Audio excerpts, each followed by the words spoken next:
যারা ঝাল খেতে পছন্দ করেন তাদের এই আচারটা অনেক বেশি পছন্দ হবে, বোম্বাই মরিচের আচার।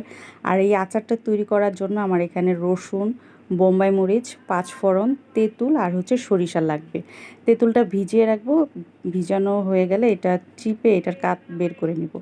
আর এখানে সরিষার তেলের ভিতরে দিয়ে দিলাম পাঁচফোড়ন, 2 চা চামচ পরিমাণ পাঁচফোড়ন দিয়ে এখানে রসুন দিয়েছি। আমি দেশি রসুন আর ইন্ডিয়ান রসুন দুইটা মিক্সড করে দিয়েছি, এতে টেস্টটা ভালো আসে।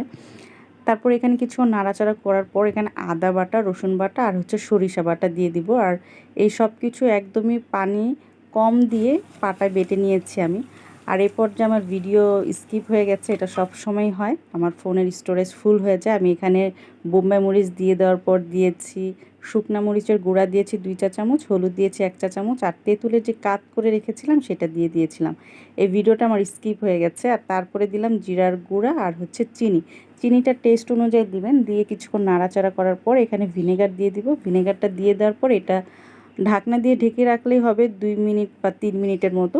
একদম চুলার আঁচটা ডিম করে রেখে দিতে হবে, আর না হলে চুলার কড়াইয়ের নিচে আর কি লেগে যাবে, কারণ এখানে সরিষা বাটা, আদা রসুন বাটা আছে, পোড়া লেগে গেলে আচারের টেস্টটা খুবই বাজে হয়ে যাবে।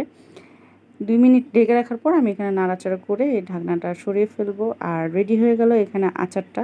বোম্বাই মরিচের আচারটা এত বেশি মজা হয়, আর এই আচারটা আপনারা যেই কোনো খাবারের সাথে প্লাস খিচুড়ির সাথে অনেক বেশি মজা করে খেতে পারবেন। তো যারা কিনা ভিডিওটি দেখছেন আমার পেজটি ফলো দিয়ে রাখবেন, আর যারা ইউটিউব থেকে দেখছেন তারা চ্যানেলটি সাবস্ক্রাইব করে রাখবেন। ভিডিওটি ভালো লাগলে শেয়ার করে টাইমলাইনে রেখে দিবেন। আসসালামু আলাইকুম, সবাই ভালো থাকবেন।